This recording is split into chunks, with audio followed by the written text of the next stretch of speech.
CA এর আওতায় যারা নেই তারা হলেন কমপ্লিটলি অবৈধ অনুপ্রবেশকারী ইনফিল্ট্রেটার্স। তাদেরকে সরাসরি রাজ্য পুলিশ গ্রেপ্তার করবে এবং ডিটেন করবে এবং হ্যান্ডওভার করবে বিএসএফ এর হাতে। এবং বিএসএফ তারা বিডিআর এর সঙ্গে কথা বলে তাদেরকে ডিপোর্ট করার ব্যবস্থা করবে, অর্থাৎ ডিটেক্ট, ডিলিট, এবারে ডিপোর্ট। ভারত সরকারের পক্ষ থেকে 14/5/2025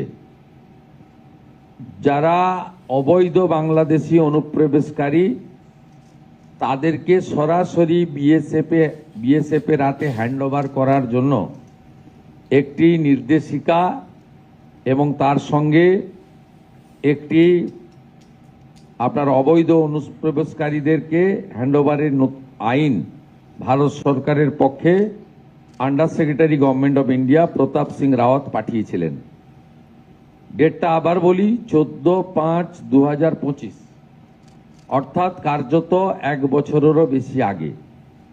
পশ্চিমবঙ্গের আগের সরকার তারা একদিকে শরণার্থীদের সিএএ দেওয়ার ক্ষেত্রে বিরোধিতা করেছে, অন্যদিকে এই গুরুত্বপূর্ণ সুযোগ বা আইন ভারত সরকার যেটা দিয়েছিলেন তাকে কাজে লাগেননি।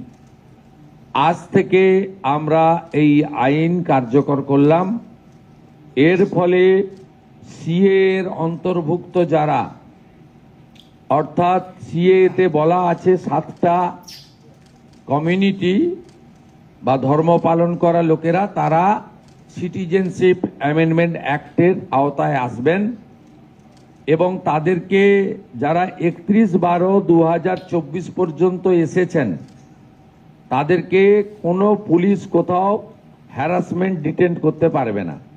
সিএ এর আওতায় যারা নেই তারা হলেন কমপ্লিটলি অবৈধ অনুপ্রবেশকারী ইনফিল্ট্রেটার্স।